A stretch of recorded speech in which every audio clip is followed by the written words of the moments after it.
Bien, buenos días, gracias por acompañarnos esta mañana, que vamos a tratar un tema de rabiosa actualidad, como se dice, y también energético. Antes de darle la palabra a Alejandra León, quiero hacerles un comentario. Bueno, en primer lugar les recordamos que tenemos vigente la convocatoria para que manden sus propuestas de ponencias para el seminario de la Red de América Latina y China. Pueden mandarnos todavía sus ponencias y su propuesta de ponencia, un resumen para que participen ojalá en el seminario del año que viene. Ese es uno. La segunda es que, bueno, yo quiero felicitar al doctor Samuel, que está aquí sentado, que obtuvo su grado ayer y que es del CECHIMEX. No crean que nada más por ser mi ocurrió, y es miembro del CECHIMEX. Entonces luego lo felicitan saliendo. Y sacó mención honorífica, no creo que se recibió así nada más. Bueno, el tercero es una cuestión práctica. Al rato va a haber un simulacro de temblor en la Facultad de Ingeniería. Va a sonar la alarma, nosotros no nos vamos a involucrar, ¿sí? Entonces, para que no digamos, ¿y qué hago? Me paro, me siento, no, ¿sí? Va a ser área de ingeniería, pero eso ya está acá, entonces la oímos y dejamos que pase, ¿sí? Entonces la sesión va a ser normal, como siempre. Entonces, hoy vamos a tener esta sesión con Alejandra León, que tenemos el gusto de que es egresada de la facultad, ¿sí? Y ella se ha especializado, ya tiene más de una década especializándose en temas energéticos y trabaja en la empresa IHS, que se dedica, entre otras cosas, a generar información, análisis sobre los temas energéticos, y ella en especial se ha concentrado en asuntos de petróleo, de gas, de refinados, además de que ha publicado sistemáticamente en la revista sobre el tema Latinoamérica Energy. Alejandra, el esquema que seguimos es de una exposición de 40 minutos más o menos, para dar pie a que tengas un diálogo con el ámbito. Entonces, te damos la palabra con el gusto de tenerte esta mañana con nosotros. Gracias, Yolanda, y por supuesto muchísimas gracias. Enrique, le haces extensiva. Es un honor realmente ser invitada a este seminario que lleva ya varios años, un egresado, qué padre. Y un tema importantísimo que no deja de ser de vanguardia, y cuando hablamos de China siempre hablamos de grandes números y siempre de grandes impactos en todo el mundo, ¿no? Yo he estado trabajando en la parte de energía, básicamente en lo que es petróleo, gas, en lo que nosotros llamamos la parte de exploración, producción, análisis de proyectos en estos ambientes, centrada básicamente en Latinoamérica. Entonces, traigo aquí una perspectiva general, ¿no? Primero quiero que entendamos el tema de China, de su papel en cuanto al mercado voy a centrar realmente en el tema de petróleo, de demanda de petrolíferos y gas. Entonces, efectivamente creo que aquí son algunos datos que seguramente ustedes saben mucho más que yo. Bueno, China ha estado moviéndose de estos esquemas, no deja de transformarse. Va moviéndose ahora en una etapa de la industrialización hacia una economía de mercado. Las tasas de crecimiento en China, que es lo que hoy en día todo el mundo anda muy preocupado después de alcanzar récords de más de 2 dígitos de crecimiento, hemos visto cómo se ha moderado este crecimiento, y por lo menos en IHS tenemos la perspectiva más o menos de un 6.5% de crecimiento del PIB en la economía china para los próximos años, lo cual es, para el tamaño de la economía, moderado a lo que estábamos viendo en los últimos años, pero bueno, aún de gran impacto, ¿no? En el proceso de liberalización de China, de toda su industria, todavía el Estado tiene un papel muy dominante, especialmente en lo que es el sector energético y en lo que es la banca, ¿no? Son los dos sectores que, a pesar de la liberalización de la economía, etcétera, tiene el Estado un papel muy dominante, y en varios de los segmentos industriales. Esto es importante ahorita que hablemos un poco de cómo se compone la actividad en el sector de petróleo y gas. Y básicamente China y la desaceleración que vemos en su crecimiento es porque, como México y muchas de estas economías, ha centrado parte de su crecimiento en el sector exportador. Sus principales mercados, Estados Unidos y Europa, bueno, después de la crisis financiera 2008-2009, realmente no han recuperado los niveles previos a la crisis, y eso eventualmente le ha pegado a China y a todo este sector exportador, que era el motor también clave, ¿no?, de su crecimiento. De esta forma, el mercado doméstico, lo que es la demanda realmente interna, no es capaz realmente de reemplazar esa fuerza, ese motor que da el sector exportable. Aquí vemos, propiamente hablando, de lo que es la demanda petrolera, ¿no?, que se traduce en demanda de gasolina, de diésel, de combustible para ciertas industrias y de otros combustibles, ¿no?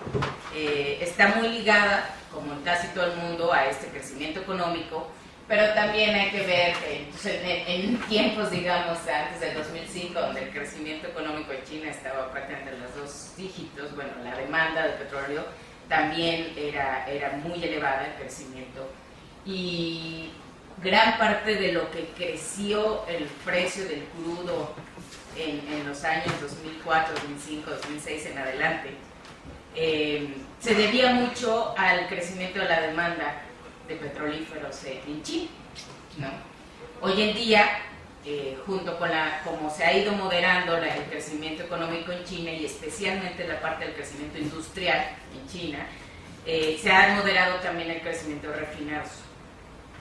El año pasado, 2014, cerró China realmente el incremento absoluto de su demanda de petrolíferos fue menos de 500,000 de barriles diarios. Para China suena poco, para países como el nuestro pues sería prácticamente el 50% de nuestra demanda de crecimiento. Pero bueno, es un desaceleramiento. Hemos visto un poco este freno en el crecimiento de la demanda de refinados, y junto con él, bueno, también se impacta la situación de balance de petróleo y gas en el mundo, ¿no? En el momento que China deja de comprar petróleo, inmediatamente tiene un impacto en el precio, ¿no? Hoy en día estamos viviendo una situación de petróleo de sobreoferta. Entonces realmente en el momento en que China ha dejado de comprar 100, 200, 300,000 barriles diarios, inmediatamente impacta en el precio del crudo, ¿no? Es uno de los factores, así como lo fue para la alza del crudo, ¿no?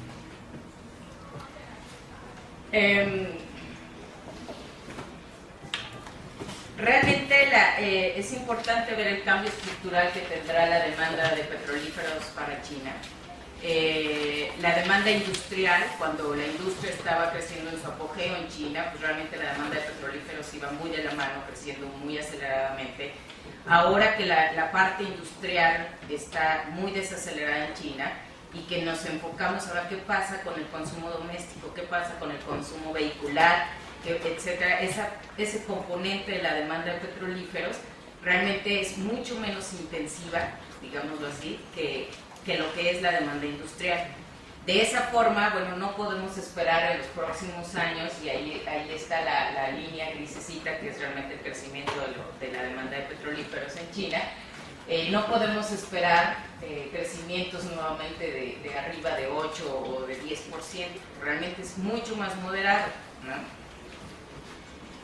Además de este cambio estructural, de cómo cambia la economía de ese crecimiento industrial ahora hacia la demanda interna, o lo que se espera que crezca por la demanda interna, otro de los cambios es que el gobierno chino además está muy preocupado por sustituir los derivados del petróleo.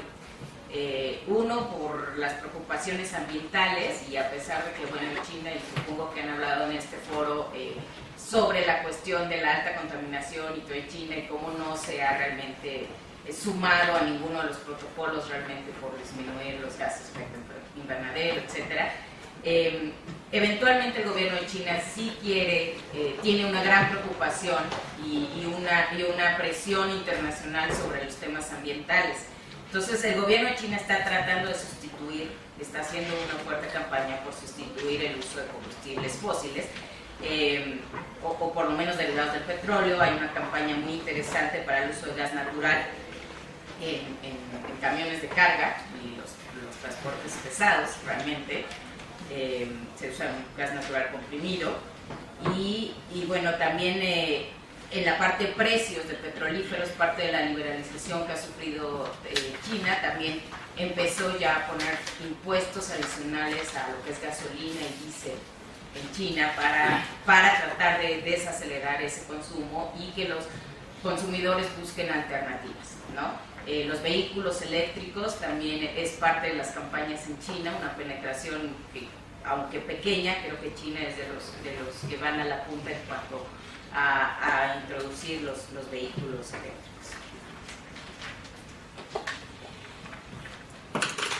La demanda un poco más en detalle sobre cómo se compone. Realmente lo que esperamos en el futuro, ustedes pueden ver esta parte. Si ustedes ven en el año 2000, China consumía alrededor de unos 4 millones de barriles diarios de crudo, de petrolíferos, y bueno, en menos de en 15 años realmente está produciendo, consumiendo hoy en día como 11 millones de barriles diarios, o sea, un crecimiento impresionante. Detrás de ese crecimiento fue realmente la gran parte de la subida de precios del crudo en esta última década, ¿no? Y al subir los precios del crudo, bueno, evidentemente se empezaron a incorporar fuentes de abasto de crudo, de fuentes más caras, y bueno, hoy en día estamos en una situación inversa, en una sobreoferta y en una perspectiva de China de no repetir este pendiente, ¿no? No volvemos a ver esta pendiente realmente, esperamos un consumo de China que sigue creciendo, pero que realmente se va achatando, ¿no? Parte de lo que comentaba el mercado interno, parte de lo que comentaba sobre la preocupación del Estado por la contaminación, por sustituir combustibles, y también, bueno, que el mundo sigue avanzando en temas de eficiencia, ¿no? Eficiencia energética, los coches cada vez son más eficientes, en los aparatos eléctricos, en todos los temas que tengan que ver con eficiencia, el mundo se va avanzando de forma más o menos acelerada. La gasolina realmente, que es esta parte gris, es donde esperamos realmente que haya el mayor impulso a la demanda, al crecimiento de la demanda. La parte del diésel, que en su momento fue parte importante del crecimiento, realmente desde 2014 parecía que hubiera detenido su crecimiento y esperemos que se mantenga bastante estable. Y eso es porque el diésel está mucho más ligado a los temas industriales que a los temas de transporte. Y el transporte, bueno, es parte de esa demanda interna a la que estábamos hablando y del esfuerzo también de la economía en China, ¿no? de ir creciendo también la industria automotriz, que es parte importante, ¿no? de la economía en China.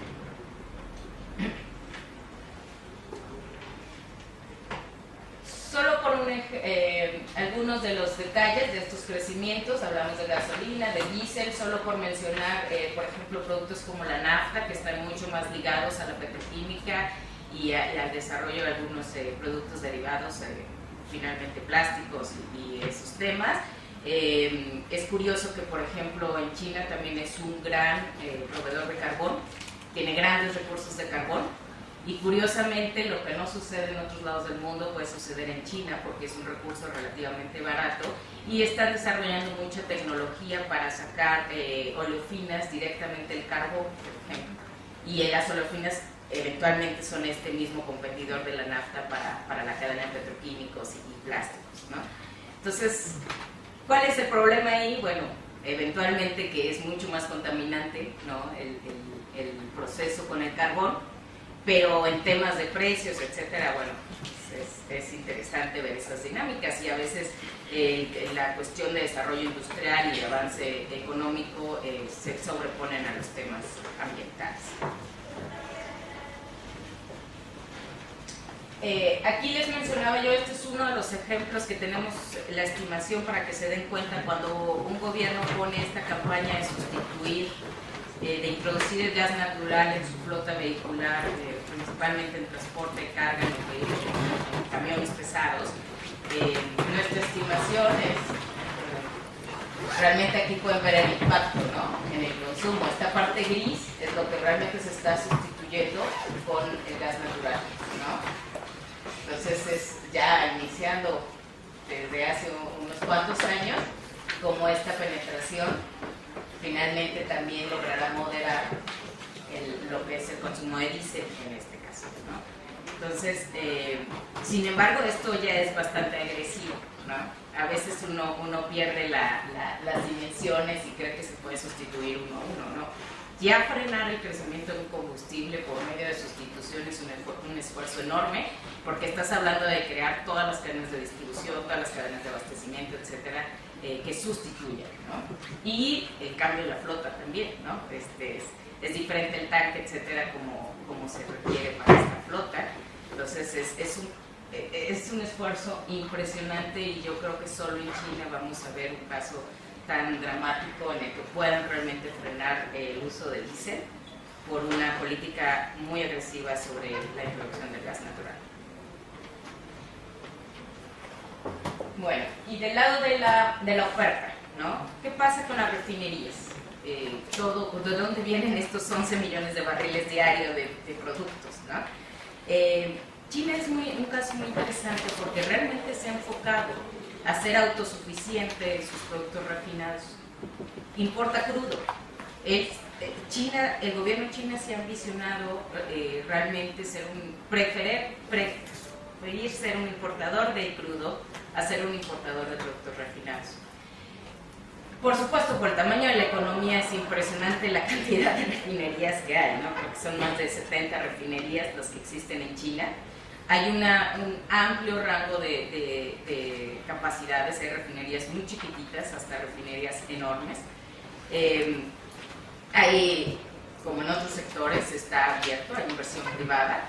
Sin embargo, bueno, está totalmente dominado el sector por lo que son las empresas nacionales, estatales, ¿no? Que es básicamente el CNPC, Sinopec, son las dos empresas estatales que dominan las refinerías, las capacidades.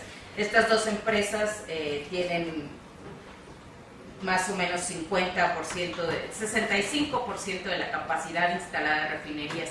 Sin embargo, tienen el 80% de realmente la producción de refinados en China. Esto inmediatamente nos hace la ecuación de que son refinerías que se están utilizando en 85-90% de su capacidad, mientras el resto de las refinerías en China, básicamente privadas, se utilizan a muy baja capacidad. Y esto, bueno, es parte también de toda una dinámica en China donde se han puesto cuotas de importación, ¿no?, al crudo, y donde, bueno, estas empresas estatales además son las productoras, dominan la producción de crudo en China y entonces tienen ciertas preferencias de acceso al crudo, y lo mismo pasa con las cuotas de importación, tienen ellos las mayores cuotas de importación. Entonces todo el sector refinador en China, el sector privado, pues la sufre, ¿no? y están siendo realmente poco provechosas, poco rentables, porque se utilizan a capacidades muy bajas, no tienen suficiente abasto, no tienen acceso al crudo ni en el país ni posibilidad de importarlo, ¿no? Hay muchísimos anuncios de nueva capacidad que todavía se espera en China. Muchos de esos, por lo menos nosotros, anticipamos que no se van a concretar porque la perspectiva de crecimiento de demanda no es muy buena. Además, el gobierno chino ha puesto ciertas limitantes, ya no se pueden construir refinerías pequeñas en China, tienen un tamaño mínimo que no es tan pequeño, ¿no? Es como decir 190.000 barriles de capacidad de proceso diario. Entonces, realmente si tú quieres construir una refinería, tiene que ser una refinería relativamente grande, y entonces tienes un exceso de capacidad de refinería hoy en día en China, y es muy difícil competir con las estatales, ¿no? Y sobre todo esta parte del exceso del crudo. Además, el gobierno chino ha empezado ciertas campañas tratando de sacar realmente y cerrar muchas de las refinerías pequeñas. Entonces, lo que ha hecho es un acuerdo de permitirte cuotas de importación de crudo a cambio de que cierres unidades de procesamiento de crudo en estas refinerías, ¿no? Entonces, están realmente... Algo impresionante en China, y pasará en muchos sectores, es que no deja de reinventarse y de seguir transformándose, ¿no? Entonces sigue cambiando, sigue ahora en esta línea de querer cerrar las refinerías pequeñas y realmente permitir solamente una planta de refinerías de tamaño que permitan una escala de producción mucho más rentable, ¿no? Y sin embargo, bueno, siguen proyectos y cabe resaltar, hablando de Latinoamérica, que hay proyectos como tiene una refinería muy grande, que están hablando de 400,000 barriles diarios de procesamiento, en una asociación de CNPC y PDVSA. Y esto, bueno, es de las refinerías que uno dice, bueno, China no requiere esa capacidad adicional, ¿no? Pero ¿qué pasa? Es parte de estos acuerdos y de la forma de hacer negocios de China, que de gobierno a gobierno, en este caso con el gobierno venezolano, ¿no? Tienen un acuerdo en el que el gobierno chino le prestó dinero al gobierno venezolano y básicamente le está pagando con crudo. Entonces, esta refinería es parte de toda esta estrategia. Bueno, PDVSA y CNPC hacen esta refinería en China para estar recibiendo básicamente el crudo venezolano, ¿no? Entonces, es un entramado, ¿no?, de negocio que involucra gobiernos, que involucra compañías estatales y que cruza las estrategias de un país como del otro, ¿no? Que a veces va a resultar económicamente irracional, porque les digo, hay un exceso de capacidad de refinería ahorita en China, y agregarle una refinería de 400,000 barriles diarios no tiene mucho sentido. Evidentemente van a desplazar a muchos de la iniciativa privada operando ahí, ¿no? Otro caso interesante en China es que la mayoría de sus refinerías están también integradas con procesos petroquímicos, y eso les da una escala también que vemos en pocos lugares, y que me parece importante resaltar en cómo China planea todo de una forma como integral, ¿no? No se le escapa a un solo sector. Las refinerías chinas además tienen otra característica. Lo que ven aquí en esta gráfica, que le llamamos el índice de complejidad de Nelson, la mayoría de las refinerías chinas son arriba de 6, lo cual consideramos ya como una refinería compleja. ¿Qué quiere decir eso? Que son refinerías capaces de tomar crudos pesados y crudos de contenido de azufre alto, por decirlo de una forma general, y sacar buenos rendimientos de productos ligeros como gasolina y diésel de mayor valor en el mercado, ¿no? Entonces, además, digamos que tiene una planta de refinación de primer nivel, ¿no?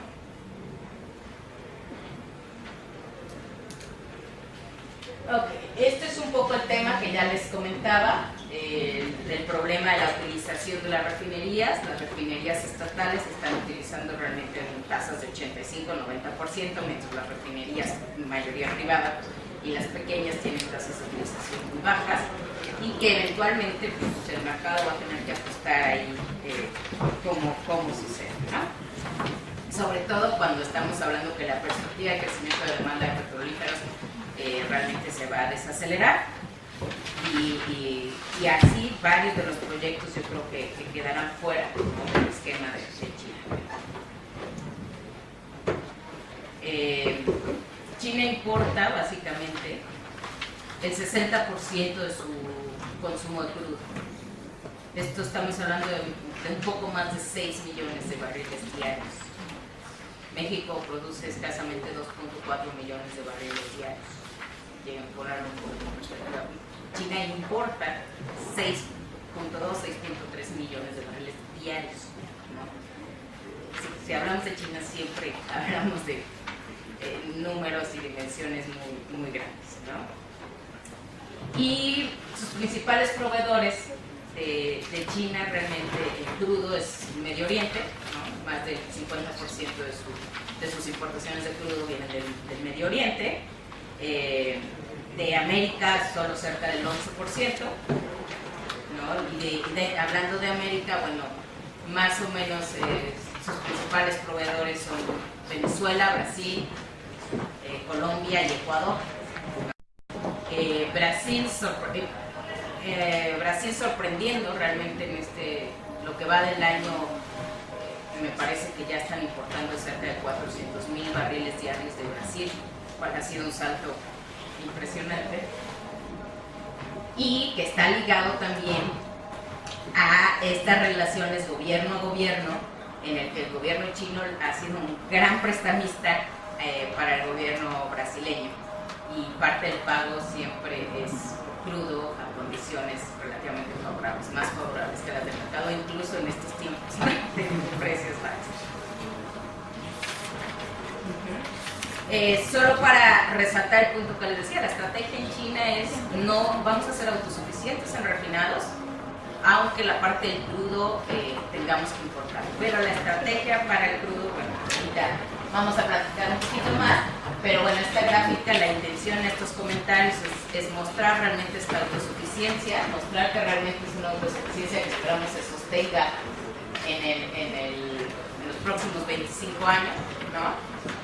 La parte que ven de importación interesante, lo que más resalta es esta parte de azul marino, que es un producto que se llama residuo, que es básicamente lo que sobra del crudo después de refinarlo. Y esto es curioso, lo que pasa aquí es que todas esas refinerías pequeñas que no tienen, que no se les ha permitido importar crudo, lo que hacen es importar este residual para procesarlo. Entonces obviamente el rendimiento que tiene eso ya de gasolina y diésel es mucho más pequeño, ¿no? Pero todavía digamos que reciclan los sobrantes del crudo, ¿no? Entonces sobresale esta situación en China, que es una situación muy curiosa, pero que la complejidad de sus refinerías todavía les permite reprocesar esos residuos y todavía obtener un producto.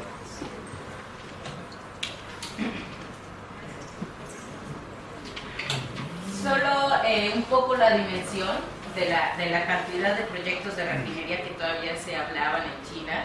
Estamos hablando de solo en capacidad para recibir crudo, digamos, del primer proceso de refinación, de 2.1 millones de barriles diarios en proyectos que se esperan de aquí al 2025. Nuestra perspectiva es que muchos de esos proyectos realmente no se completen o se retrasen, ¿no? por las condiciones de mercado que están viviendo. Pero otros proyectos, sobre todo esos ligados a planes de estado a estado, pues es muy posible que sí se consigan.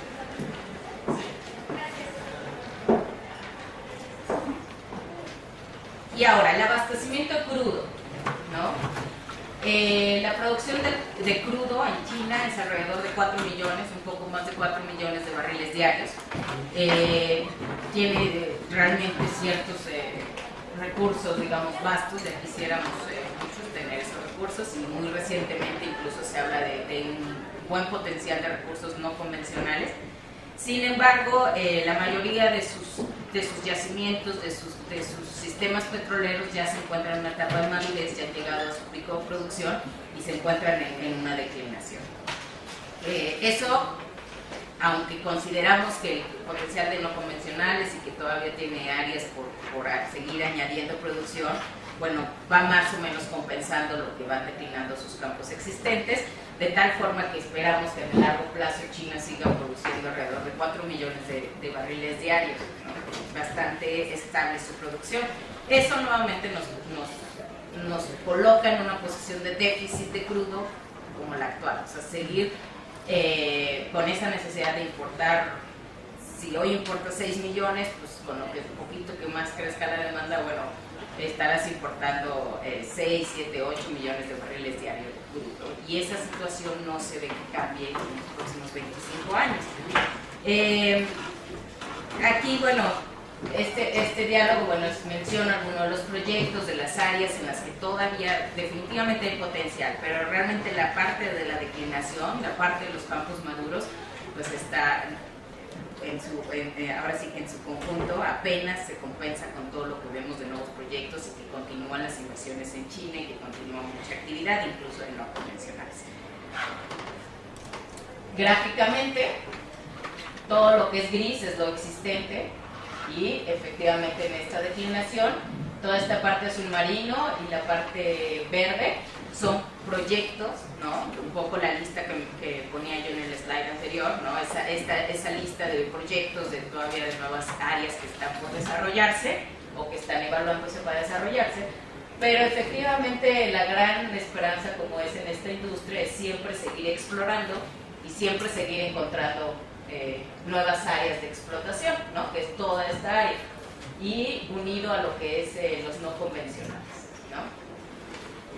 La parte no convencional es, bueno, la gran noticia cuando Estados Unidos empezó a explotar los no convencionales y de un país que era importador de crudo, ahora hablamos de un país que requiere exportar crudo, y que gran explicación de esta sobreoferta de crudo que existe en el mercado hoy en día es por la parte no convencionales en Estados Unidos.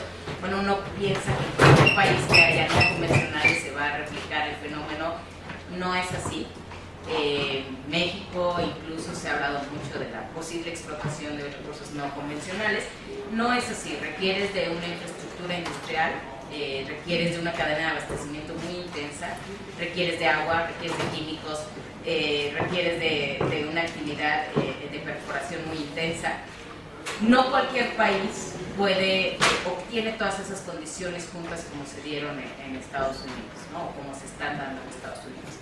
Y sobre todo cuando eres un pionero en esta área, es muy difícil empezar a desarrollar estos recursos cuando tienes precios de menos de $40 el barril.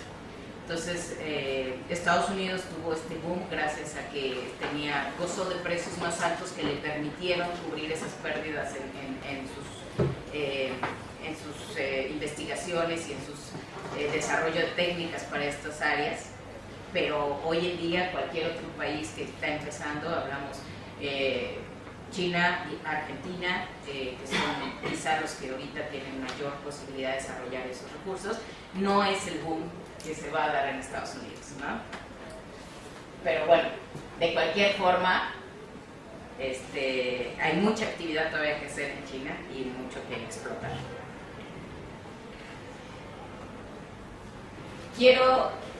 De esta forma yo digo, van a requerir seguir importando más del 60% de su crudo en China, ¿no? Estamos hablando de 6, 7, 8 millones de barriles diarios de crudo. Y el gobierno chino tiene muy claro dos estrategias. Una es sus empresas estatales, ¿no? De exploración y producción. Tienen una visión de expandirse y hacerse de recursos en todo el mundo, ¿no? En este mapa son todas básicamente las tres empresas estatales, CNPC, COOC y Sinopec, que son las tres empresas estatales chinas. Evidentemente su mayor actividad está en China mismo, pero todos estos puntos son localizaciones donde estas empresas están participando y explotando recursos, ¿no? Gas y petróleo. Un poco los colores nos indican qué tipo de recursos son, y es interesante que, bueno, el rojo es lo que llamamos petróleo convencional en tierra, ¿no? Pero las empresas chinas realmente se avanzan, ¿no? Están buscando poder tener un pie en otras áreas. Entonces tienen igual posiciones de aguas profundas en África, en Brasil, tienen posiciones de crudo extra pesado en Venezuela, ya están explotando los no convencionales en Estados Unidos, tienen ahí participaciones en muchos de los proyectos ahí, y en Australia, también en China mismo, y bueno, es una estrategia de diversificación súper interesante. No es solo regional, sino también el tipo de recursos, ¿no? Y por mucho tiempo se veía a las empresas chinas más como aportadores de capital, y no realmente como operadores o desarrolladores de proyectos. Sin embargo, en toda esta transición, China una vez más está cambiando, y sus empresas petroleras también están cada vez más buscando desarrollar tecnología y poderse convertir realmente en operadores. La estrategia de esta expansión es básicamente por adquisiciones. O sea, lo que hacen las empresas chinas es buscan y compran, ya sea un activo o ya sea una empresa, ¿no? Y con eso tener acceso a los recursos. Entonces es una estrategia que les ha permitido un rápido acceso a los recursos y bueno, y la otra estrategia es a través de estos acuerdos de gobierno a gobierno, ¿no? China ha sido un gran prestamista, como gobierno chino ha sido un gran prestamista y en estos préstamos generalmente van negociaciones de intercambios de inversión o en muchos de nuestros países latinoamericanos crudo. Básicamente les pagamos con crudo, ¿no? A términos evidentemente preferenciales, ¿no? Esas son las dos grandes estrategias del gobierno chino en este ámbito. Las tres empresas nacionales chinas, ¿no? Que producen todo el mundo, Latinoamérica no es la mayor parte de su producción, más o menos hoy en día producen 320,000 barriles de crudo en Latinoamérica, en los proyectos que tienen en Latinoamérica. Y sin embargo tienen una expectativa interesante sobre todo en Brasil y en Venezuela, ¿okay? Brasil, aquí está, este azul oscuro, será una producción que llegue más tardía porque es parte de las aguas ultra profundas y de los proyectos que le llamamos del presal en Brasil. Y bueno, en Venezuela, que ya de tiempo atrás empiezan a tener una producción de crudo en lo que es la faja del Orinoco, en los crudos extra pesados ahí, y que ya les platicaba un poco incluso cómo están ligados a un proyecto de refinería que se espera a operaciones en el 2018 en Chile, ¿no? Entonces, son sus dos, dentro de Latinoamérica, sus dos fuentes de operación de estas empresas chinas.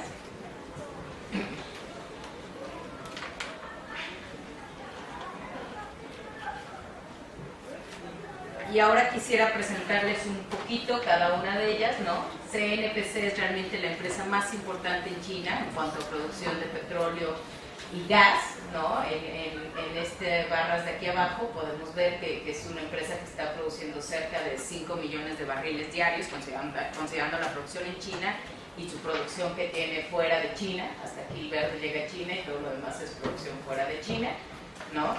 Aquí están, pueden verse realmente todos los países en los que opera, ¿no?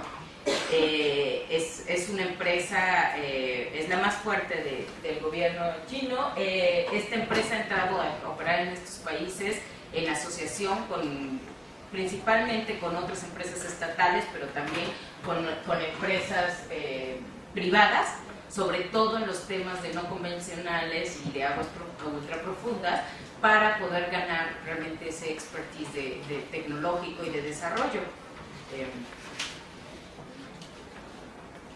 Bueno, y esta empresa es realmente la que tiene las mayores inversiones en Venezuela. En la faja del Orinoco tiene los proyectos que llamamos el Junín 4 y el Junín 10, y además de lo que es la asociación Encino-Venza, que es básicamente mezclar crudo súper pesado con crudos más ligeros, ¿no?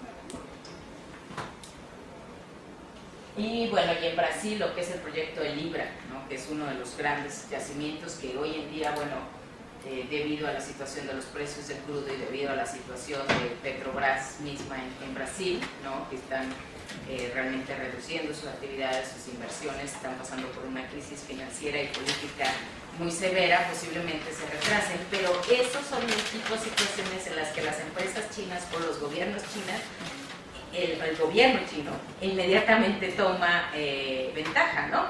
Porque es la oportunidad de prestarle dinero y obtener crudo barato o tratos preferenciales de mucha ventaja, ¿no? CNOOC es realmente una empresa que tiene, domésticamente no produce mucho. China produce relativamente poco, es una empresa más bien dedicada a lo que son campos costa afuera. Tiene ella una ventaja en China porque prácticamente cualquiera que quiera entrar a operar un campo en el mar, en China tiene que asociarse con una empresa estatal o con uno de sus agentes estatales. Entonces, CNOOC es básicamente la que tiene el privilegio o la prioridad en operar cualquiera de los campos costa afuera en China. Sin embargo, pues no es de las áreas más prolíferas de China, ¿no? De productoras más importantes. Entonces, para CNOOC, realmente buscar fuera es su estrategia primordial, ¿no? Buscar producción fuera es muy importante. En 2012-13, para esta compró una empresa canadiense que se llamaba Nexen. Y con esa compra realmente le dio una entrada a casi todo este portafolio. Bueno, hasta se nota aquí, ¿no? De 2010 y luego este cambio. Realmente todos estos activos que adquirió en otros países fue por la adquisición de Nexen. No, principalmente en otros países, bueno, en Colombia, en Perú, le dio acceso, ¿no? Lo que tenía Nexen ahí. Y además le dio un brazo tecnológico muy interesante, porque Nexen era reconocido realmente por su tecnología, por estar a la vanguardia y en busca de nuevas formas de explotar crudo. Por eso tenía operaciones también en Colombia, ¿no? En base a los crudos pesados, etc. Entonces, va a ser una transición muy interesante, todavía no la podemos ver, pero seguramente se va a volver en un operador de alto nivel, con un área de tecnología muy buena gracias a la adquisición que tuvo con Nexen, ¿no? Y Sinopec, finalmente, Sinopec era la empresa realmente de refinación, transporte, distribución en China. Sin embargo, también entró en una estrategia de ser una empresa integral y tiene operaciones de exploración y producción en China y bueno, ahora también en muchas otras partes del mundo. Es parte de los socios que está junto con Libra, junto con Petrobras y bueno, su hermana china, CNPC, estarán ahí. Y eso es lo que le da su perspectiva también de crecimiento en su portafolio internacional, ¿no? Y bueno, no quiero robar mucho más de su tiempo, pero solo en ciertos comentarios. Yo creo que los casos más interesantes en Latinoamérica sobre esta relación de China en la parte de hidrocarburos los tenemos en Venezuela y más recientemente en Brasil, ¿no? China, por ejemplo, en Venezuela tiene ya,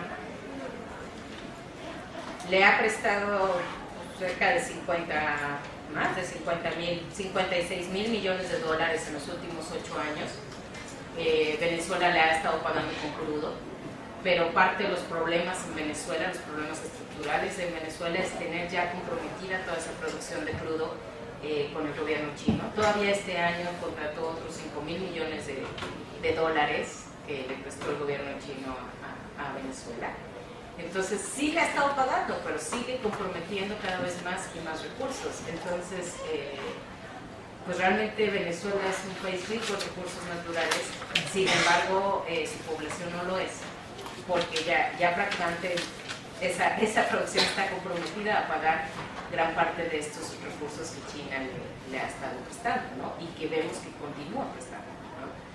Que seguirá. Incluso entre el gobierno venezolano y el chino tienen un fondo chino-venezolano, ¿no? En común, tienen institucionalmente tienen una comisión conjunta de alto nivel, que así le llaman, que se creó desde el 2001, que es ya una institución entre los gobiernos venezolanos y chinos para estar negociando, porque esto va más allá del recurso petrolero. Venezuela es lo que pone en la mesa, pero China, bueno, pone dinero y compromete muchísimo más, ¿no? Hasta alimentos hoy en día, ¿no? China, el gobierno chino realmente, el año pasado los préstamos que ha hecho el gobierno chino a Latinoamérica en general ha crecido 71%. Realmente Brasil es el caso que durante este último año ha recibido más dinero del gobierno chino. Durante 2014 China le prestó a Latinoamérica 22 mil millones de dólares, de los cuales 8.6 fueron para Brasil. y bueno, Argentina, Venezuela, Ecuador son parte de los que han recibido estos préstamos. Ecuador en situaciones también similares, ahí comprometió también hacer una refinería con los chinos y comprometió también crudo. Tristemente para Ecuador pues no tiene tanto crudo que ofrecer como Venezuela, pero bueno, es un ciclo un poco complicado para las economías latinoamericanas porque están comprometiendo recursos a futuro y las inversiones chinas no están llegando realmente a resolver problemas estructurales, ¿no? Están llegando a sostener un gobierno nada más, una retórica gubernamental en muchos casos, sin que realmente estén siendo inversiones productivas, ¿no? Que es lo que preocupa, sobre todo para el caso de Venezuela, ¿no? Y recientemente, bueno, en Brasil realmente presenta una situación de crisis financiera, sobre todo para la empresa estatal Petrobras. Sin entrar mucho detalle, generalmente cualquier trato con el gobierno chino tiene muchas condiciones, no son transparentes. Un problema con el gobierno chino es que es muy poco transparente, es muy difícil realmente entender todas las condiciones que hay detrás de estos préstamos, no hay reportes claros de en qué se está usando el dinero y qué tipo de acuerdos hay detrás de esto, y eso, bueno, es problemático para nuestras economías, y yo creo que hay que ser muy cautelosos cuando uno entra en estas negociaciones, ¿no? Latinoamérica, a pesar de todo y de estos volúmenes, no representa el gran centro de atención para China, ¿no? Ya lo vemos dentro del abasto petrolero, es menos del 5% realmente lo que viene de Latinoamérica para China, y incluso en la parte prestamista, bueno, lo que China le presta a Latinoamérica, dijimos el año pasado le prestó $22,000 millones, bueno, China ha prestado 14 o más trillones de dólares, que en realidad son 12 ceros, ¿no? Sí. Y entonces realmente podría parecer que Latinoamérica no juega un rol prioritario visto desde la perspectiva china, ¿no? Pero sí dentro de los gobiernos y dentro de las dimensiones de las economías latinoamericanas, el peso de China es muy importante, ¿no? Entonces, aquí en México con la apertura, bueno, sí, las empresas chinas estatales sí se han acercado, sí han participado en el proceso de licitación, se han inscrito, calificado, etcétera, no han presentado ofertas. Yo considero que las oportunidades son demasiado pequeñas para el tamaño de necesidades que tienen en China, pero eventualmente su estrategia, más que hacerse de activos por competencia, la entrada de las empresas chinas o el gobierno chino casi siempre es por negociación o esta parte de adquisiciones, ¿no? Entonces, en un momento donde los precios del crudo están tan bajos y que tantas empresas se encuentran en situaciones financieras muy complicadas, empresas de exploración y producción, bueno, es un momento magnífico para estas empresas chinas de salir a comprar muchas empresas en curso. Por esto realmente yo quiero que hagamos algunos comentarios, preguntas, aclaraciones.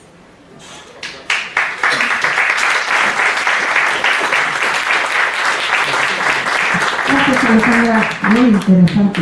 Bien, entonces, ya saben la mecánica. Vamos a dar la palabra a las tres personas para que ella pueda consolidar una respuesta, y repetimos el mecanismo hasta que todo el mundo quede satisfecho. Entonces, 1, 2, 3. Por favor, se identifica. Dicen quiénes son y de dónde vienen. Buenos días. Yuri Jameson, de la revista International Affairs. Pues siguiendo el tema final de ¿qué ventajas podría aprovechar México con su reforma energética gracias a inversiones chinas?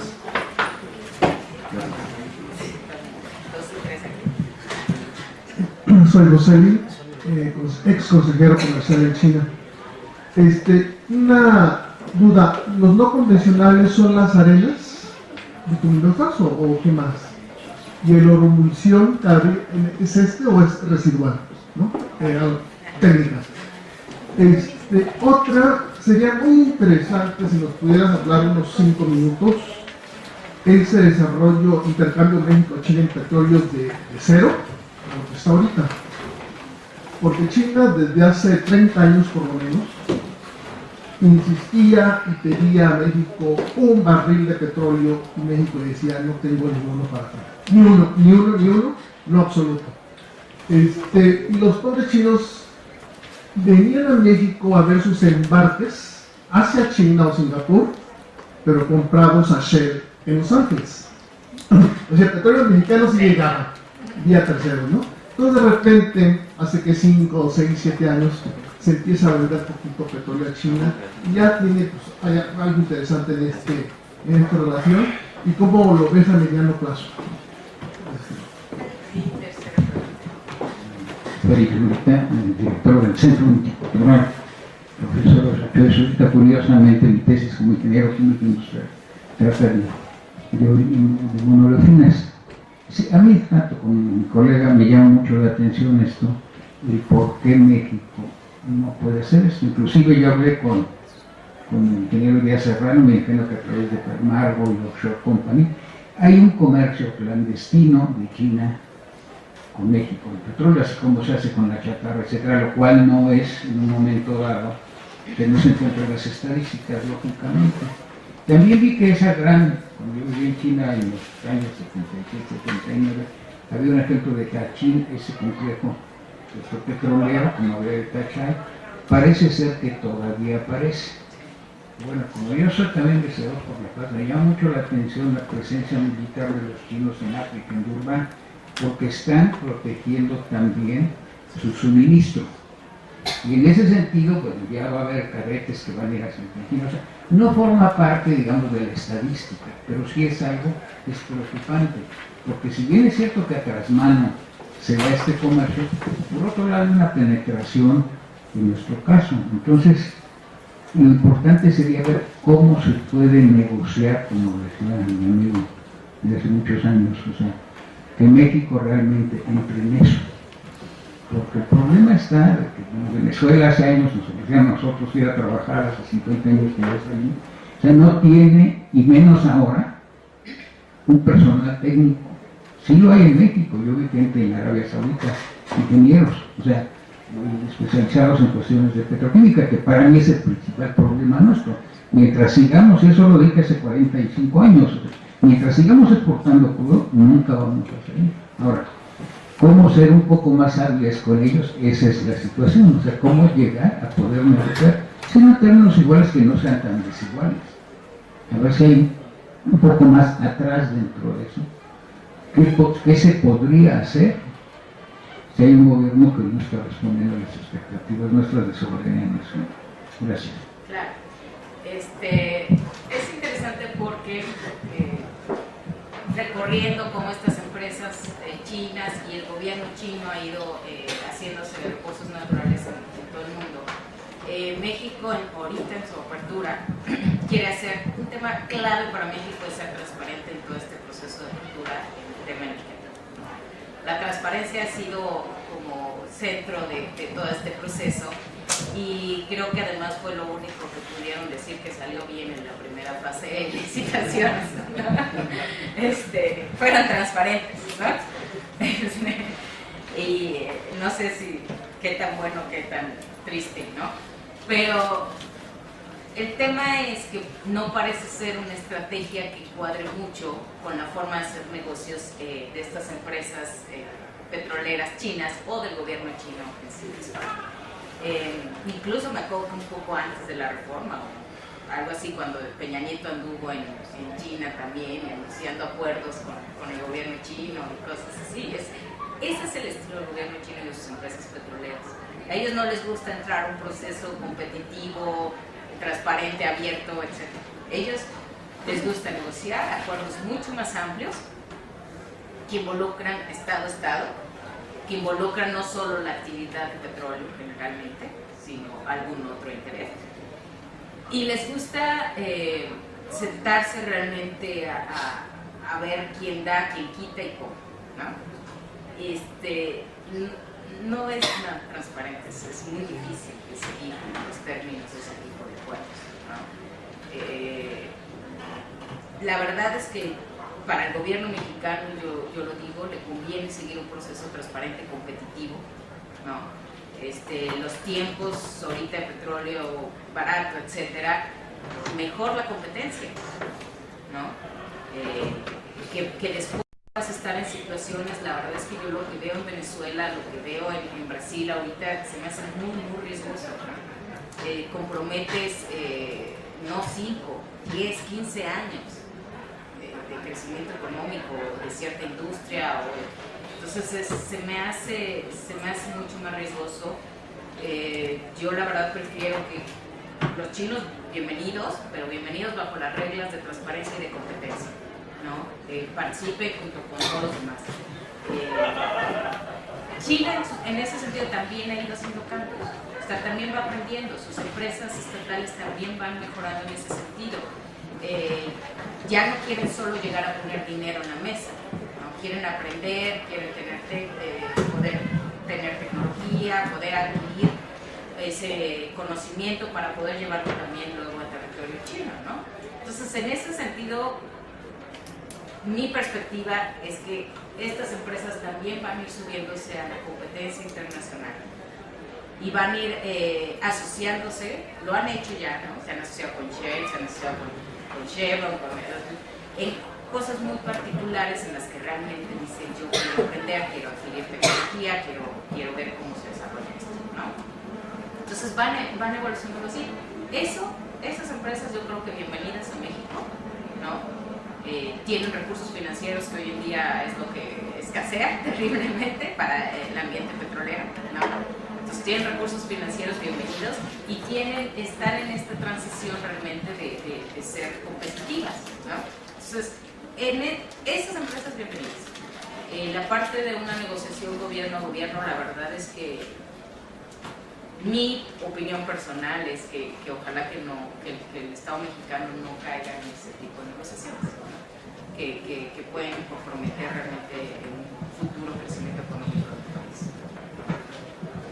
Y bueno, en cuanto a los temas de no convencionales o animación, etcétera, es muy chistoso porque convencional, no convencional, pues siempre cambia porque depende de cómo tú desarrollas tu tecnología para poderlo desarrollar. Entonces, en algún momento, Aguas Profundas era no convencional porque nadie había echado un pozo a tremendas profundidades de tirante de agua, ¿no? Entonces, bueno, ahora ya es un poco más convencional porque ya se sabe hacer, de tecnología, más o menos se va estandarizando, ¿no? Pero ahora lo que llamamos no convencionales, que en realidad pues sí puede ir cambiando con el paso del tiempo, pero en lo que yo me refiero aquí es básicamente lo que se le llama shale gas, type oil, que la característica es que realmente vienen de la roca madre. El recurso viene de lo que está pegado en la roca madre, ¿no? No de estos espacios que se hacían con los recursos. Entonces vienen de la roca madre, generalmente tienen muy poca permeabilidad, por eso no se sacaba el recurso de ahí, ¿no? O sea, no fluye el recurso, no hay permeabilidad, y bueno, y otras cuantas características ahí geofísicas, ¿no? Entonces, eso es lo que ahora se llama no convencional, pero en realidad quizá en 20 años va a ser convencional, ¿no? Posiblemente. Pero eso hoy en día es el shale gas, o lo que se le llama gotitas, tight oil, ¿no? Se le ha denominado en esas categorías, que es lo que ahorita está siendo un reto realmente, porque hace 50 años a nadie se le iba a ocurrir sacar esa, no que no supieras que existía, pero pues realmente no explotabas esa parte del yacimiento, ¿no? Entonces ahora se explota. Lo que haces es, entras, echas una parte horizontal del pozo, fragmentas la roca a presión con agua y ciertos químicos, ¿no? Haces varias fracturas de tal forma que empiece a fluir, ¿no? Es más difícil de controlar esos pozos, ¿no? Pero bueno, ha ido avanzando bastante y pues yo creo que en 20 años va a ser un recurso convencional en el sentido de avance técnico y de manejo de la técnica, ¿no? Entonces, eso es. La orimulsión realmente era un proceso en el que mezclaban con agua, El crudo, que ahora le decimos crudo extrapesado de Venezuela, en mucho tiempo ni siquiera se consideraba crudo, se consideraba ay, se me fue el nombre. Bueno, casi carbón, ¿no? O sea, porque era una cosa chiclosa en cuanto la sacabas a la atmósfera, ¿no? Entonces ni siquiera se consideraba crudo, ¿no? Era, ay, Dios mío. Bueno, pero a los venezolanos se les ocurrió en cierto momento, hicieron un acuerdo ahí con Japón, se lo vendían a Japón realmente para generación eléctrica, de mezclarlo con agua, y eso era la orimulsión. Mezclarlo con agua y venderlo es patentado, ese nombre es patentado orimulsión, ¿no? De que fue esta ocurrencia venezolana, pero se vendía prácticamente el precio más pegado al carbón que al del petróleo, ¿no? Entonces, pues en su momento los venezolanos mismos, bueno, estamos perdiendo mucho valor en este recurso. Y conforme la tecnología avanzó y lo que hicieron fue poner pequeñas refinerías pegadas al yacimiento, ¿no? Los llamados mejoradores, entonces hacen un primer proceso de refinamiento ahí, de tal forma que obtienen una mezcla un poco más comercial, y después la mezcla con petróleos ligeros, pero ya es petróleo. Ya no predomina como orimulsión. No, de hecho si bien me acuerdo, ya no producen. Porque eres de los primeros productos que también envió China. Sí tenían, es que eso lo vendían, o sea, tenían contratos ya directos a venderlo, no podían salir al mercado a vender eso.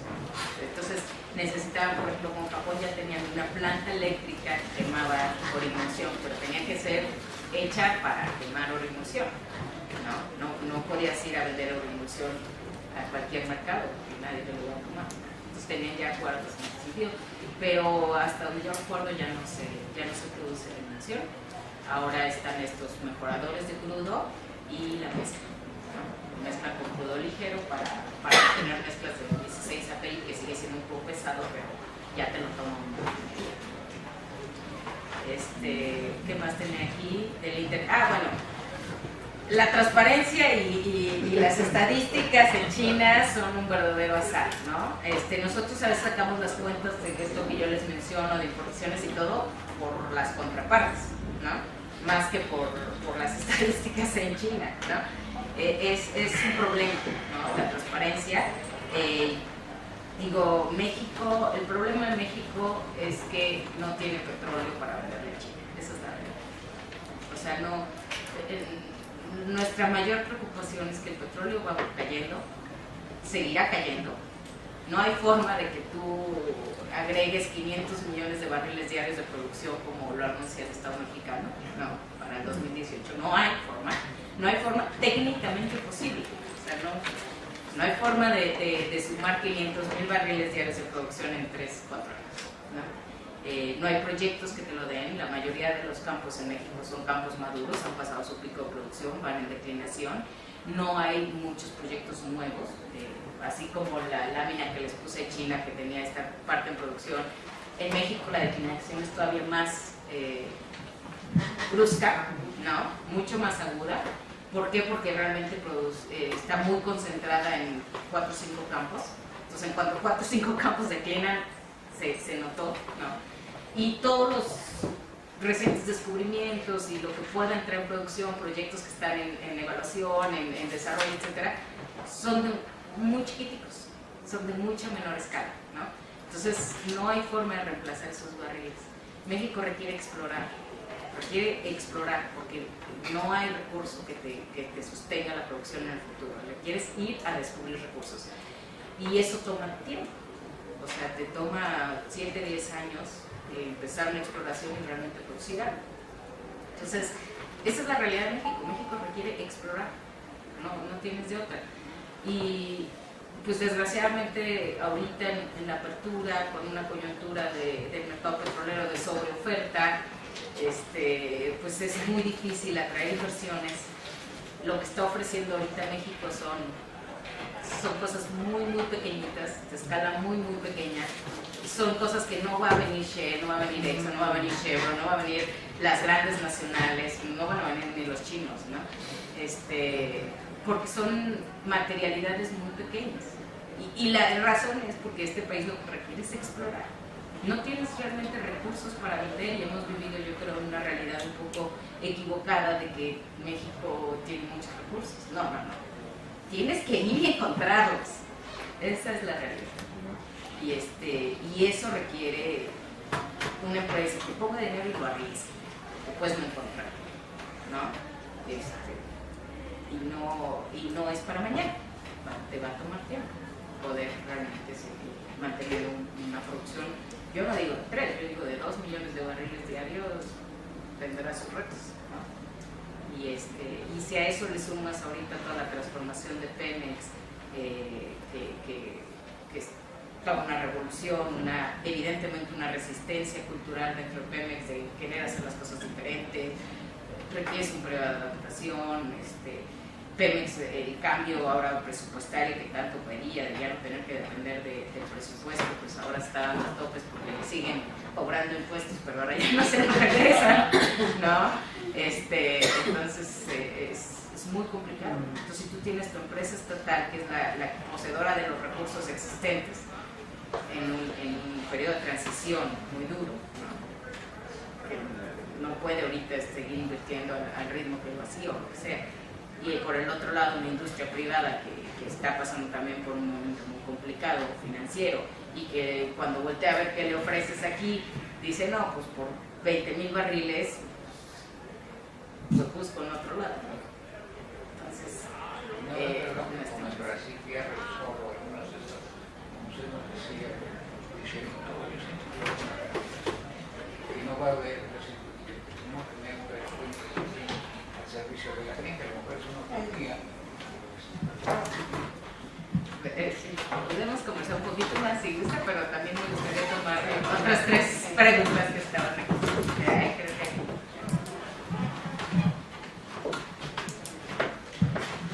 Creo que muchas gracias por la presentación. Nos has hecho ver un poco el panorama de China en el escenario global y un poco para el caso de América Latina. Identifica. Okay. Soy Song Xiaoyu, estudiante de doctorado de Economía aquí en UNAM. Quisiera que nos hablaras un poco sobre el caso mexicano.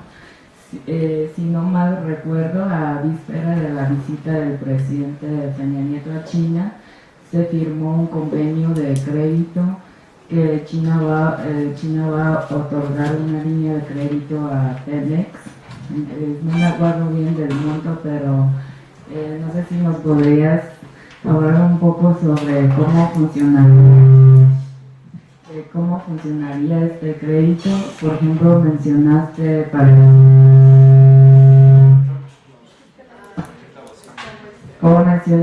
el caso venezolano, que Venezuela paga con el crudo a China a cambio del crédito, ¿no? Y en este proceso de cooperación con China, Pemex con China, ¿qué buscaría más allá de este crédito como financiamiento? Muchas gracias. Buenas tardes, Ulises Granados del ITAM. Una pregunta, al inicio, bueno, ya se ve venir la segunda etapa de las licitaciones en el Golfo de México, y me gustaría saber, en el caso particular de las empresas chinas que pudieran participar en esta segunda etapa, ¿qué problemas pueden enfrentar aquí estas empresas? O sea, en términos así muy concretos, ¿qué puede ser lo que ellos soliciten? Hemos visto con mucha decepción que en la primera etapa, pues no sé, la mayoría de las licitaciones no fueron otorgadas, se dieron 2 nada más. Y esto básicamente tiene que ver con la participación de empresas mexicanas o de capital mexicano dentro de estos proyectos conjuntos. Tú has mencionado que, por un lado, las empresas chinas no están muy dispuestas a ser transparentes en este proceso, en estos procesos de licitación. Entonces, a su opinión, ¿qué ve usted venir en relación con el interés de las empresas chinas en esta segunda etapa? Gracias.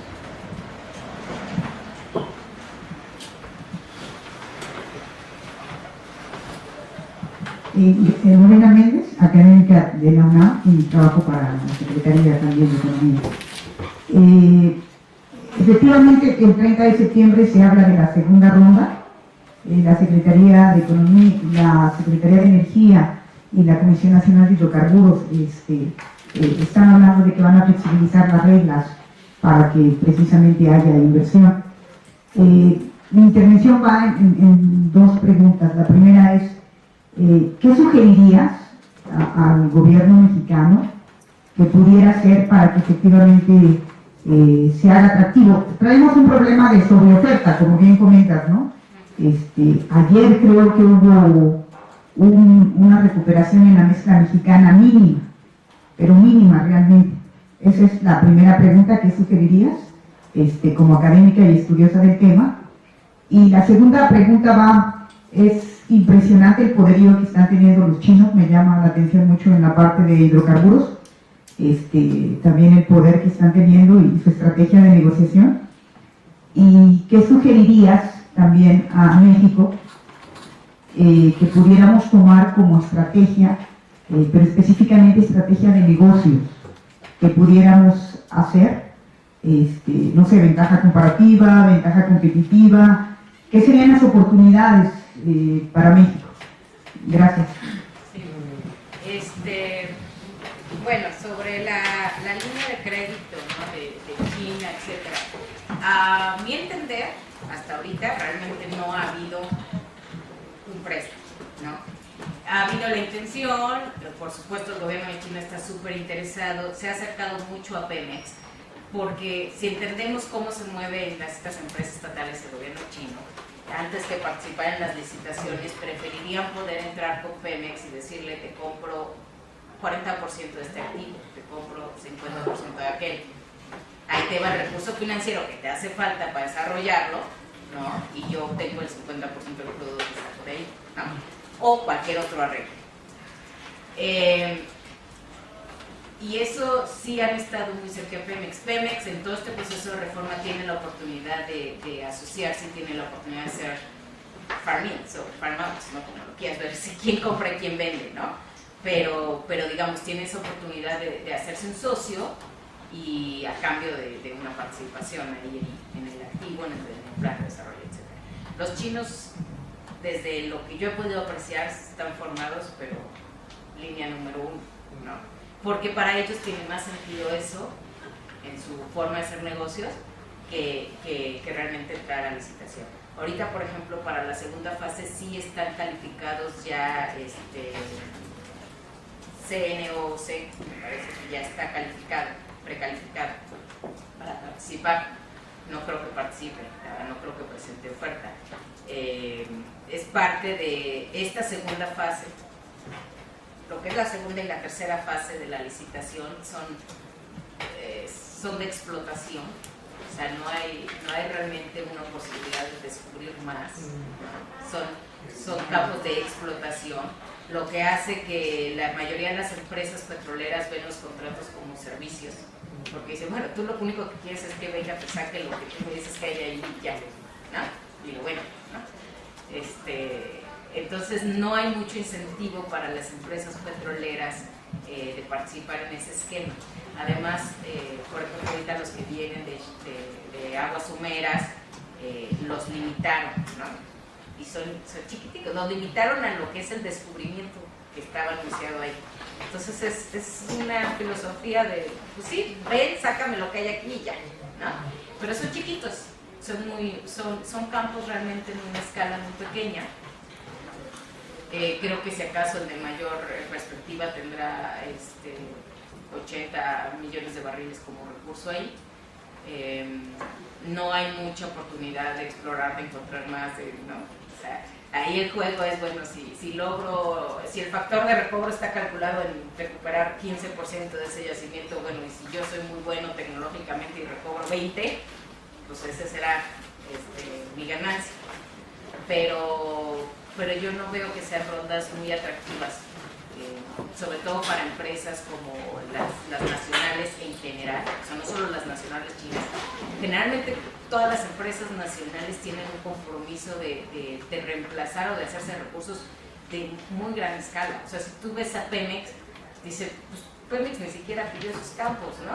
o esos descubrimientos, porque Pemex tiene una necesidad de reemplazar 2 millones de barriles diarios de producción, ¿no? Entonces tiene que ir por proyectos de mucho más escala, de mucha más materialidad.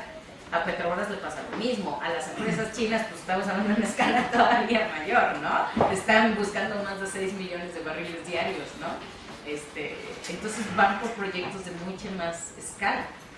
Estos proyectos realmente la segunda fase, la tercera fase son pequeñitos, son de explotación, y yo creo que si levantan interés serán más de compañías pequeñas, medianas, que buscan pequeños nichos de mercado, que a lo mejor son muy buenos en una recuperación secundaria con inyección de X químico, ¿no? Entonces dice, bueno, pues aquí voy a sacar mis 20 barriles más lo que está, y soy muy bueno en eso, ¿no? Nichos de mercado muy específicos. Lo malo de los nichos de mercado cuando estás en una situación de sobreoferta es que puede que diga, pues mejor me espero un poquito, ¿no? No es el mejor momento para invertir. Entonces, ese es un gran problema. Y ahí un poco el tema que decían qué hacer para que sea más atractivo, ¿no? Yo creo que hay dos cosas. En estos fase 2, fase 3, que son campos marginales de explotación, la verdad es que no hay mucho que hacer. Pero yo en general le sugeriría al Estado mexicano que se enfoque más. Uno, hay que aprender la lección. Tienes que pagar el costo para que vengan los inversionistas. Estás en un momento de pagar, no de cobrar. Desgraciadamente la necesidad de México es cobrar, ¿no? Pero la situación es que estamos en el momento para pagar, para que vengan, para que atraigan los inversionistas.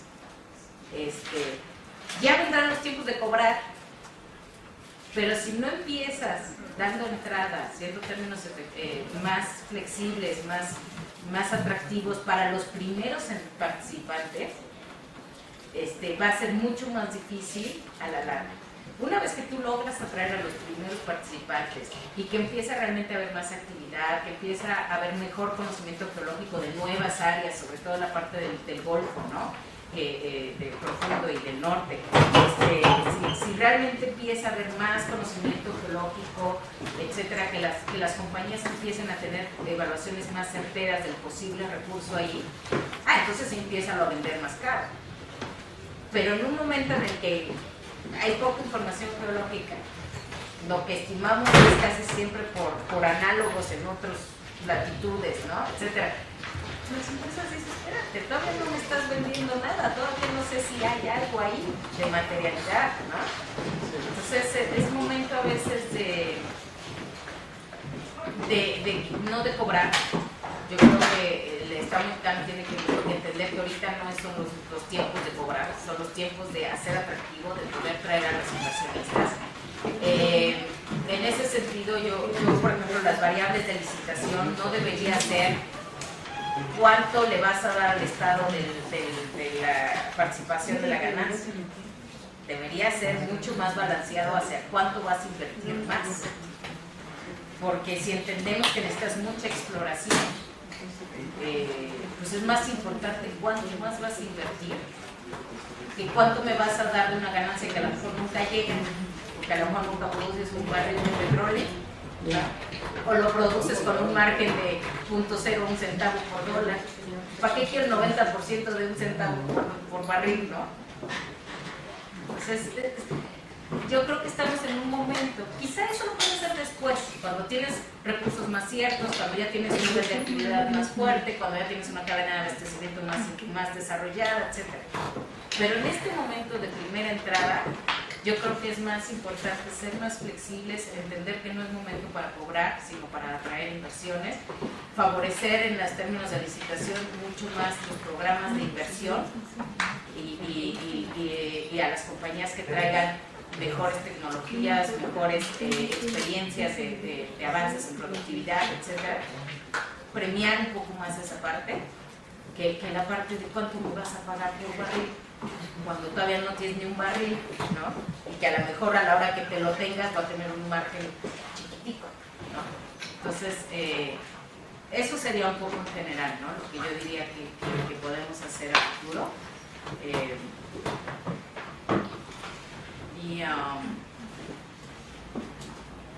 Y en cuanto en general la estrategia de negocios, yo podría decir que gratamente, a mí me agrada ver a un México con esta apertura.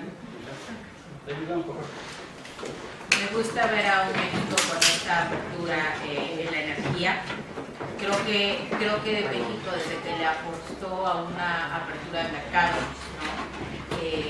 A mí me agrada, creo que es una buena estrategia. Creo que permitir que las reglas del mercado, la competencia y permitir que la iniciativa privada vaya a la vanguardia y invierta, desarrolle y se mueva, creo que es interesante. Creo que México, ya lo mencioné antes, no debe caer en negociaciones con China poco transparentes y debe realmente caer en estas negociaciones bilaterales, ¿no?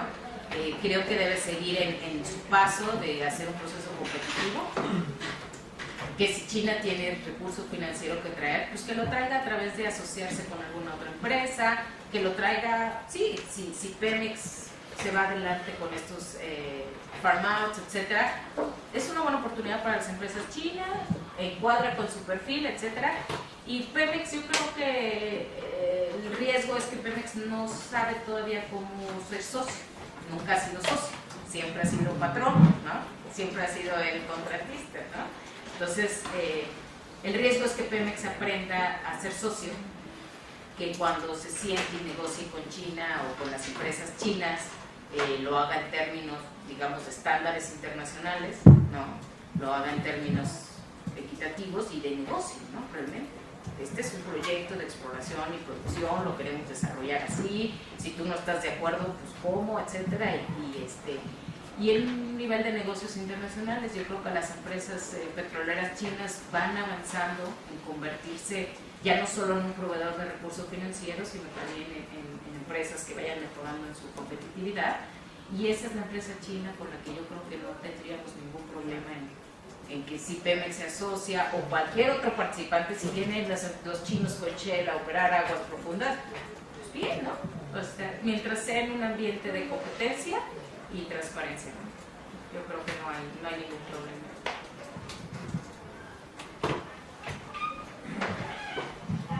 Soy Humberto Sánchez y soy abogado aquí de Lona. Por supuesto que uno ya es jubilado. En esta conferencia uno empieza a recordar toda la historia del petróleo de México.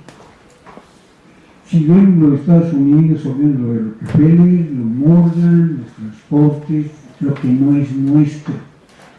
Nuestros no son ni los tanques para traer el petróleo ferrocarril. Empieza uno a ver la entrega de los traidores de adentro contra los enemigos de fuera. Ya son dos enemigos. Y realmente, cuando Doña Cruel se lleva hasta el Dorado de Villa a Nicaragua, y entonces uno ve una tragedia. Mejor le pregunto del gas. ¿Cuántos años tiene prendiendo el gas de Poza Rica? Si es que todavía está prendiendo, allá los astronautas lo ven. ¿Cuántos años son y cuántos millones se han perdido en gas? Están hablando de conchos, luego que hay el gas, pero ya lo tienen para afuera. Y si las refinerías de México están allá, pero son de mexicanos que no son de aquí, están allá. Entonces, se llevan lo de aquí, lo refinan como norteamericanos y nos lo revenden caro. O sea, ¿cuál es el problema del gas? Y Cuba, pues Cuba nos va a ganar todo, nos va a ganar el Golfo de México. ¿Ya? Eso es todo. ¿Para qué le digo que en México van a recolectar el aceite requemado de todas las gasolineras cuando cambian aceite y hay una fabriquita que lo vuelve a refinar ahí porque es poco? ¿Para qué tocamos el desperdicio del pepenador, del sobrante? ¿Qué es lo que hay? ¿Qué es el gas? Sí, yo creo que la industria petrolera encaja muy bien con lo que yo aquí aprendí hace muchos años también de nuestro periodo Clemente en hablaban de las cadenas productivas globales, ¿no? Pensar localmente y extenderse regionalmente, todos estos temas que no solamente es el petróleo, ha sido la automotriz, la electrónica, la farmacéutica, ¿no? Que las cadenas productivas están esparcidas, cruzan fronteras realmente, ¿no? Y lo que yo veo detrás de todas estas lecciones y viendo a la industria petrolera parte de esta dinámica, y que ahora México se sube en esta dinámica, yo creo que lo interesante es las ventajas tienen que traspasar fronteras, y la riqueza no está exactamente donde se genera, sino donde la distribuyes, ¿no? Donde la gastas, ¿no? Y eso nos crea procesos muy interesantes, ¿no? Yo hablaba ahorita del ejemplo de China, que le ha apostado a tener su campo de refinación y a traer el petróleo de fuera, pero sus empresas se salen a traer el petróleo, ¿no? ¿Por qué Pemex no va a salir a trabajar fuera de México? El petróleo de México no es nuestro, puede ser el de África, el de Brasil, el que sea. Entonces a veces tenemos que ir expandiendo todas estas fronteras mentales, ¿no? Y empezar a decir, pues lo importante es si generas riqueza aquí, allá, donde sea, en qué cachito de la cadena de valor me trepo y cómo lo recirculo, ¿no? Y dónde la estoy gastando y dónde la estoy distribuyendo. Entonces, yo creo que nuestra mente no debe ser tan limitada, ¿no? Y que tenemos que ver muchas oportunidades. A mí me da mucha lástima que si Pemex era una empresa con un capital humano muy especializado en aguas someras, en un tipo de yacimientos que ha generado mucho valor, ¿por qué nunca se fue a explotar en otros lados ese tipo de yacimientos? ¿Lo va a hacer ahora? Ojalá que sí. ¿Por qué caramba vas a hacer que Pemex gaste y desperdicie su dinero en no convencionales, que donde no tiene idea de cómo hacerlo, sus ingenieros no están enfocados a eso, etcétera? A que, oye, me voy a ir a Estados Unidos mismo si se me antoja, ¿no? Me hago un socio allá, aprendo y después vengo a sacar de aquí. Pues hay muchas formas de pensar cómo aprovecho mis recursos. Y además mis recursos tienen que estar mucho más allá de las fronteras. Porque mi recurso humano, y usted mencionaba también, ¿no? Empresarios mexicanos que han hecho grandes inversiones fuera de México, ¿no? Yo digo que padre, ¿no? Al final del día hay que usar tu recurso, y si tu recurso es el capital humano, pues úsalo. Y el chiste también es dónde regresa la riqueza y cómo se vuelve a redistribución, ¿no? Y ahí, bueno, los retos son bastante mayores, ¿no? Pero el hecho de tener y expandir esas fronteras y decir los negocios pueden ser globales, las cadenas productivas están extendidas por todo el mundo, etc. Es realmente busca tus ventajas, explótalas y vete adelantando en las ventajas que vienen. ¿Cómo? Pues sí, trabajando con tu compañero y con tu competidora muchas veces. En la industria petrolera, Aguas Profundas nunca se hubiera desarrollado si no trabajaran los competidores juntos. No hay un solo proyecto de Aguas Profundas que no sea en asociación. Uno solo. Y uno diría, oye, Shell y Exxon son competidores. Pues sí, pero son socios también. Y desarrollan tecnología porque trabajaron juntos a resolver un problema ahí, ¿no? Sus ingenieros y su gente trabajó juntas. No estaban, no espérate, es que yo trabajo con no sé quién, yo trabajo con no sé quién, ¿no? Entonces, eso es como yo creo que debe funcionar esta industria. Y eso es mi ambición, y quiero ver un Pemex que sea un buen socio, y quiero ver un Pemex que trabaje fuera de México también, y que saque ventaja de su experiencia y de las cosas que ha desarrollado, y que siga aprendiendo, pero aprendiendo al menor costo, ¿no? Que para mi punto de vista es poder asociarse. Bueno, vamos a dar la última intervención. Sí. Sí, buenos días. Mi nombre es Caroline Schröder. Yo trabajo en una fundación alemana, la Fundación Heinrich Böll, que se dedica a temas, bueno, entre otros, de recursos naturales, cambio climático y energía. Y bueno, primero nada más un comentario cortito. Acabamos de hablar también o mencionar el tema del fracking, que yo, en mi opinión personal, yo espero que no se vuelva en una técnica convencional por todos sus impactos ambientales que son devastadores y también los impactos sociales, no deberíamos de olvidarlos, ¿no? Que de hecho ya han empezado a explorar aquí en México y bueno, no solo en Argentina, sino también en Colombia, Bolivia y Brasil, y bueno, desde la sociedad civil pues lo vemos como una amenaza bastante fuerte, ¿no? Y pues y como desde Alemania siempre estamos promoviendo, bueno, dando a conocer todas esas tecnologías de energías renovables, pues y de hecho México tiene un gran potencial en eso, pues estoy como cambiando ahora un poco el tema porque me surgió esa duda de, pues ahora se está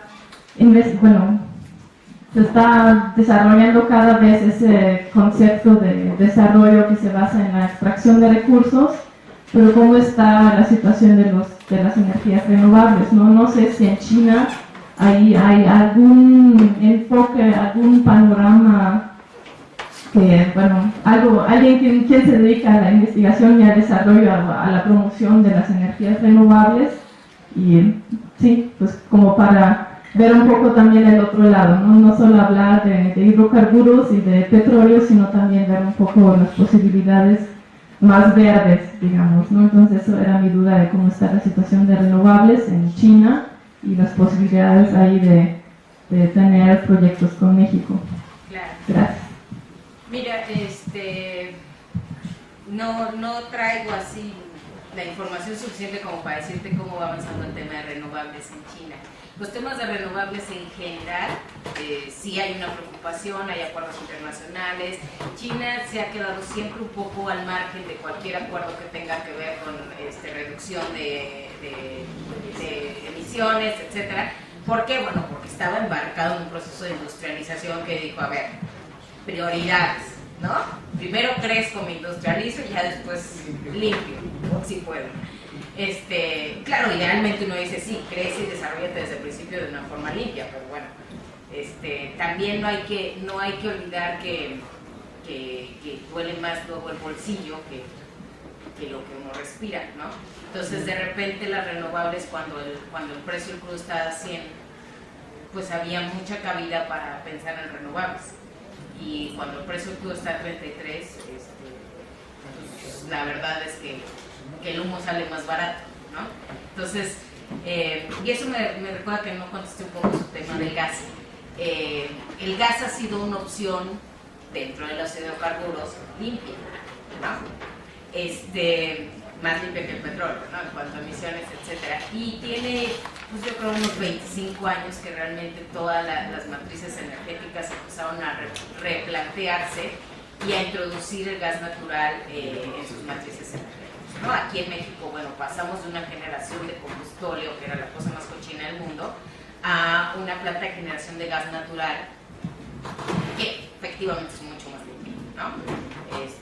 Para reconstruir, rápido de construir, entonces nos ayudaba en muchos aspectos, ¿no? O sea, íbamos a la par de lo que necesitaba la demanda, lo hacíamos más limpio, etc.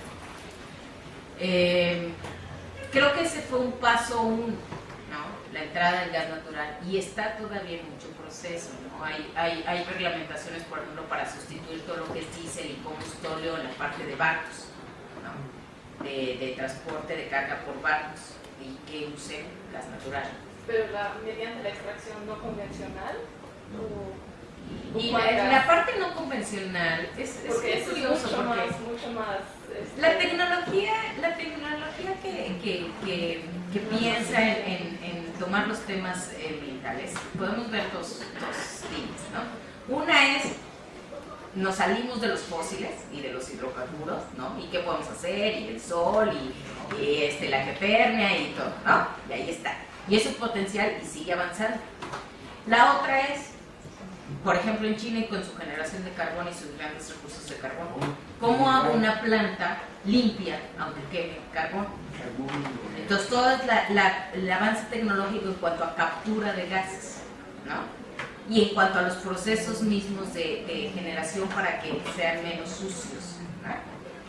Yo creo que las dos son válidas y es muy importante ir pensando las dos. Ahora la humanidad pues, va aprendiendo así, ¿no? Y gracias a Dios somos muchos, entonces a uno se le ocurre una cosa y a otro, y tendremos que llegar al punto de cuál es la que mejor funciona, ¿no? Y cuando yo digo que cuál es la que mejor funciona, creo que no podemos hacer un análisis únicamente de buena voluntad, no podemos hacer un análisis únicamente de no quiero que mis plantitas se mueran, ¿no? Yo creo que los análisis de todos los temas tienen que ser integrales. Tienes que pensar en la parte económica, que aquí estamos, ¿no? A todos los que nos ha gustado en recursos escasos y maximizarlos, ¿no? Tienes que pensar en la parte económica. Porque también a veces a mí la gente me decía, ¿cuál crees que sea el mayor problema? ¿Se va a acabar el petróleo? Y dije, no, se va a acabar el agua, ¿no? Y el tema del fracking, que el agua y que pues, se usa, bueno, va avanzando la tecnología, se usa menos agua, se recicla el agua, ¿no? Se usa la misma agua, se separa, se vuelve a reciclar, etc. No podemos limitar, pero la creatividad humana en muchos temas. Entonces te digo, por una línea sí, yo estoy de acuerdo, hay una línea que es salgámonos de los fósiles, busquemos alternativas, tratemos de hacerlas baratas, tratemos de hacerlas eficientes, porque por ejemplo aquí conectar ¿cómo se llama? La generación solar, ¿no? Que es intermitente, te crea un problema cuando la conectas a la red, etc. Entonces hay muchos problemas técnicos que yo creo que no se ha dejado de avanzar en ambas corrientes. Salirse de los fósiles sí, pero hay que pensarlo también de una forma integral. Tiene que ser eficiente, tiene que ser de buen costo, tiene que ser, también a veces creemos que cuando empezar con lo del etanol y todo esto oleado del etanol, dije, espérate, ¿y dónde vas a sembrar? ¿Y dónde te vas a acabar la tierra? ¿No? Entonces, o sea, no, espérate, tampoco es así, tienes que pensar los problemas en todas sus aristas, ¿no? Y la otra opción, y creo que también es muy válida, sigamos avanzando en las tecnologías, tanto de explotación como en la forma de generación de electricidad, etcétera, de tal forma que si voy a usar carbón, ¿cómo lo hago lo más limpio? ¿Cómo rehago el daño, no? Ahorita en toda la parte de no convencionales en Estados Unidos, por ejemplo, algo por lo que yo digo también que en otros países es muy difícil de replicar, las regulaciones en Estados Unidos también son diferentes. Entonces todos los operadores tienen que resarcir la parte superficial, ¿no? Y es una reglamentación estricta en el sentido de resarcir la parte superficial, ¿no? Entonces, y aquí yo creo que ya estamos perforando antes de saber ni qué va a pasar, ¿no? Ni cómo voy a resarcir luego los daños, ¿no? Entonces, hay que tener mucho cuidado. Yo creo que no podemos satanizar una cosa ni la otra. Yo creo que tenemos que seguir confiando en el ingenio humano de encontrar mejores formas, ¿no? Si es con fósiles, ¿cómo hacemos algo más limpio? ¿Cómo realmente capturamos esos gases y cómo los reutilizamos? Yo, precisamente en un pabellón alemán, en la feria petrolera ahora en Guadalajara, nos presentaban los proyectos súper lindos de pequeños cultivos, ¿no? Con esos CO2 que capturaban. O sea, era una cosa muy linda, ¿no? Y el ingenio humano tiene que seguir avanzando. Yo creo que, y tienes que avanzar en todos los vertientes y saber, después empezar a discriminar cuál será la mejor, ¿no? Específicamente cómo está la campaña de renovables en China no puedo informarte. Y regresando un poco al tema del gas y tema de cómo, fue una cosa mundial, ¿no? Antes el gas era un subproducto que no tenía realmente un valor, que a lo mucho se usaba para agregar presión a los campos, ¿no? Y si no se quemaba o se aventaba y lo que sea, cuando se le empieza a dar un valor al gas. Nuevamente, es que el factor económico a veces hace girar muchas cosas, ¿no? Entonces, cuando se le empieza a dar un valor al gas, cuando se usa como combustible realmente, bueno, pues la historia cambia, ¿no? Y entonces hay que capturar ese gas, hay que separarlo del petróleo, hay que mandarlo a consumirse, etcétera, ¿no? Y bueno, específicamente en México, bueno, la matriz de generación ha cambiado radicalmente en los últimos 15 años, ¿no? Para la introducción del gas natural. Se ha reducido muchísimo todo lo que es el gas aventado y quemado en prácticamente todos los yacimientos. Los yacimientos de Cantarell tuvieron un problema enorme en 2008-2009 que aventaban gas. Ya habían logrado estándares de 2-3% y se volvieron a aventar un montón de gas, pero eso fue porque, como están inyectando nitrógeno para presurizar el campo, se mezcló y no habían anticipado que se mezclara el nitrógeno con el gas y eso no servía, eso no puedes meter al mercado. Entonces, en lo que construían realmente una planta de separación, ¿no? Pues aventaban el gas. Y nuevamente, pues no podían dejar de producir y cobrar su dinerito, ¿no? Flores y petróleo. Entonces se aventó una cantidad de gas impresionante en aquellos años por un problema técnico que no se anticipó, la verdad. Difícil de anticipar, sí, fue el primer yacimiento que se les ocurrió inyectarle nitrógeno. Entonces sí, hay vanguardia en México, sí, por supuesto, pero también pues, tenemos nuestros tropezones, como en todos lados, que siempre que estás intentando una nueva tecnología, pues de repente estos tropezones, y ojalá que lo hubieran anticipado antes, pero bueno, no fue, esa mezcla con nitrógeno se volvió a aventar muchísimo gas. Hoy en día otra vez se ha bajado, la CNH tiene un papel de regulador para medir siempre los niveles en que se avienta el gas y mantener los niveles de menos del 2% por yacimiento. Esperemos que tenga una buena fe en que el cuerpo técnico sea muy cuidadoso de esos temas. Bien, pues muchas gracias Alejandra, un lujo de veras, quedas invitada para la segunda. Me encanta siempre de regresar y de tener un diálogo en el que todos nos enriquecemos. Muy bien, nos esperamos en 15 días.